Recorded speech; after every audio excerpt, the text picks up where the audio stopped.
Hello my friends, welcome to Prime Strings. I'm Henriette and today we're having a lesson on Hard Candy Christmas. And this is a lovely song about how Christmas can be hard and sweet at the same time. Now before we can learn to play it, I want to show you how exactly to play it because there are lots of repeats and things in this piece. So let's get your music out and I'll talk you through. When we play this song, we first go all the way through until the penultimate line where we then have a repeat. You can see the first time bar has a repeat and you go right the way back to the beginning and then you play all the way through again and then you skip the first time bar, you go into the second time bar. So here you've got the first time bar and then you've got the second time bar. So when you repeat it, you go from here into this second time bar and then it says dal segno, DS, from the sign. It means al coda. So the sign you'll find here and you play from the sign, you go here and then it says to coda. Now coda, as we've seen before in earlier videos in this series, means tail, and you go from here, from that zero with the cross through it, you come all the way through to here and that's the end of your song. So from the beginning, hit the first time bar, there you've got to repeat, back to the start, all the way through again into the second time bar. From the second time bar you go back to the sign and then from the sign you go to here where you see the word coda and then you go across here. Now whilst we're talking about it, I have changed the bowing a little bit so that it's easier to play.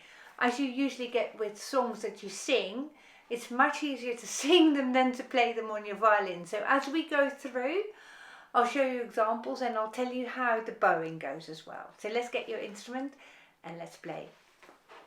So before we play it together, I'll play you the first section first and then we'll talk about it. So we'll take this song into short chunks and we'll discuss them before we move on to the next chunk.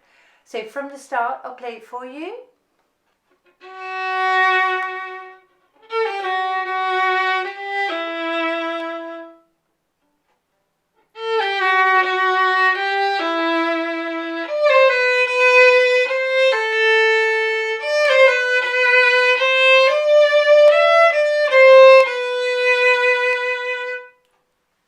Notice whenever I play two semiquavers and a quaver, I slur them all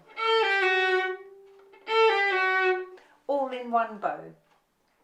And then also when I've got two quavers tied onto a crotchet, I also play that slurred. So when I play the beginning, it goes down bow. I'm just leaving my bow on the string here. Now 3-note slurred, down bow here, 3-note slurred. Now that is a tied note here, this E. So you play it as one longer bow. So you don't hear this, but you play, you know that probably from singing the song. And whenever those semiquavers, quavers go, they're always one bow to the end of line 1 also. All in one bow. You see? So we get the same bowing all the time. It both makes it more mellow and sorrowful, I guess. So let's play it from the beginning. 1, 2, 3, 4.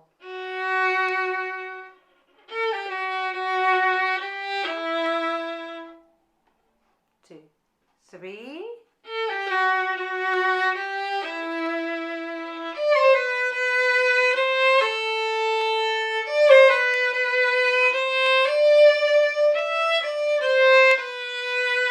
So here on E, I'm on an up bow. Now during this rest, I'm going to retake the bow and start down bow here.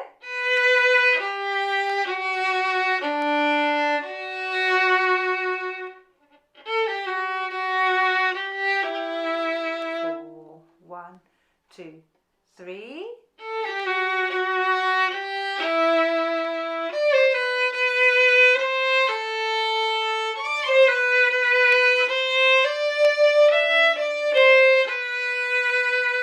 Retake the bow here.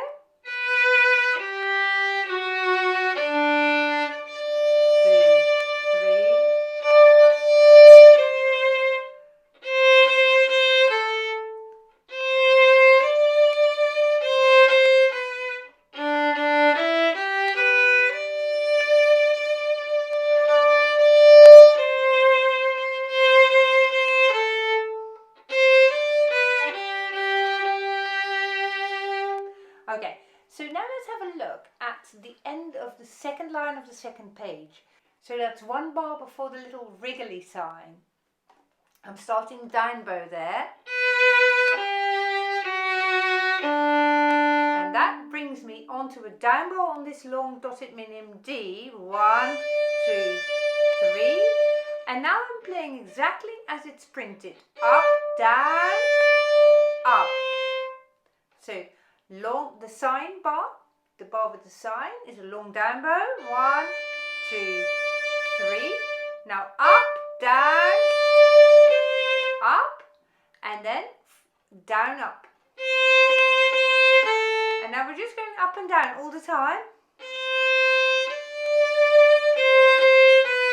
You see, and that brings me back again to a down bow on the long D.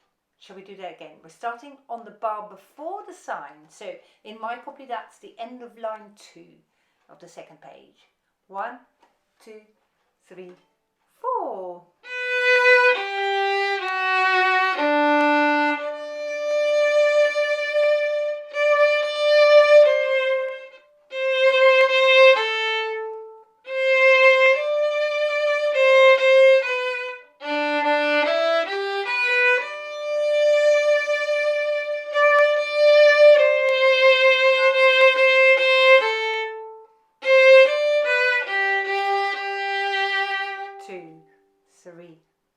Now we've hit the repeat. I'm hoping you're still with me. Back to the beginning. So this time I won't stop and talk. We're going all the way through from the beginning into the second time bar. 3, 4.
Well done.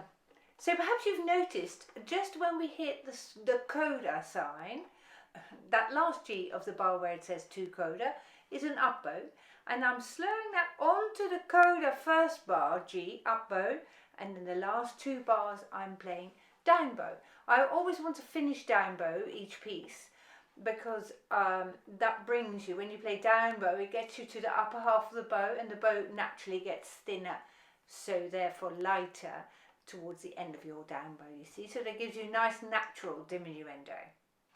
Well done for playing all the way through. So the key thing in this piece is to, wherever you can, try and leave your bow on the string during the rests. There's only 2 places where you retake the bow, and that is in that longer rest in the 3rd bar of the 2nd line, and then the equivalent section, the 2nd line from the top of the 2nd page, the minim B. So that's where you retake the bow and you don't leave the bow on the string, but everywhere else during the rests in this piece, you try and leave the bow on the string. Now it feels sometimes a bit weird when you've got a longer rest, but once you get used to that, it's not so unlogical at all. So here from the beginning, I'm just leaving the bow down. 4, 1, 2, 3. You see, I'm just waiting my time with the bow on the string there. It feels a bit strange, but it isn't once you do it. Now, in the beginning, in bar 1, you've got your down bow here. To really articulate this next slur, just squeeze the bow into the string a little bit more. So rather than a whooshy sound, you want to get so that you've got a well-defined start to this note. Shall we practice that a couple of times? So we're just playing the first bar, and we'll do that a few times over. Down bow here. Now give it a little accent. Shall we do that again? Very smooth. Little push. One more time. Smooth here. Now a little squeeze. So you get a really well-defined beginning of this note, and that is really effective. So whenever that comes, further down the first line as well.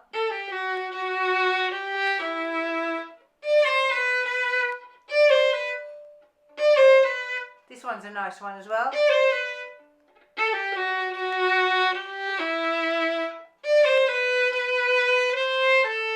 Little squeeze here.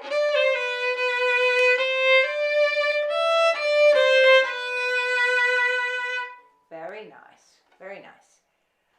Okay, so you can play this whole piece in the first position. You don't need to worry about any positions, and the first position is the most appropriate position to play it in. So even if you already know any positions, just go ahead and play it in the first nevertheless.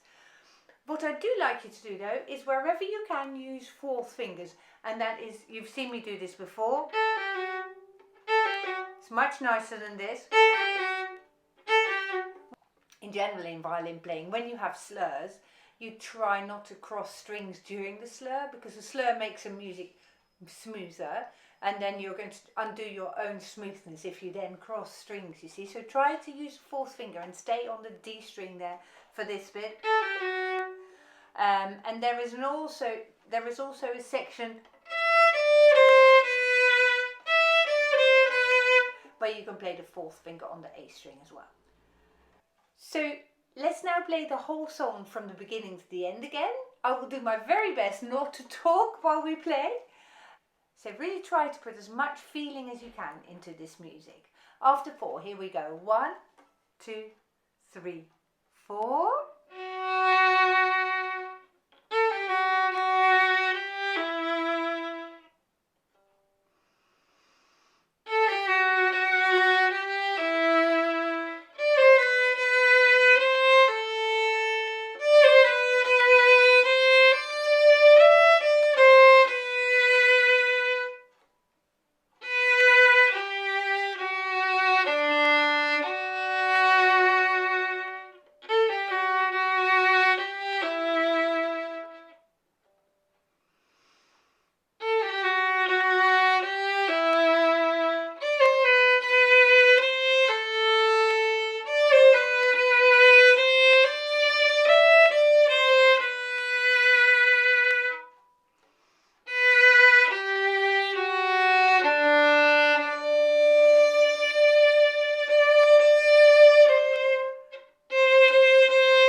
Sweet, isn't it? What a lovely song. I hope you've enjoyed that. If you have any questions or comments, do please use the comments section below. And for now, I very much look forward to seeing you again soon. Merry Christmas.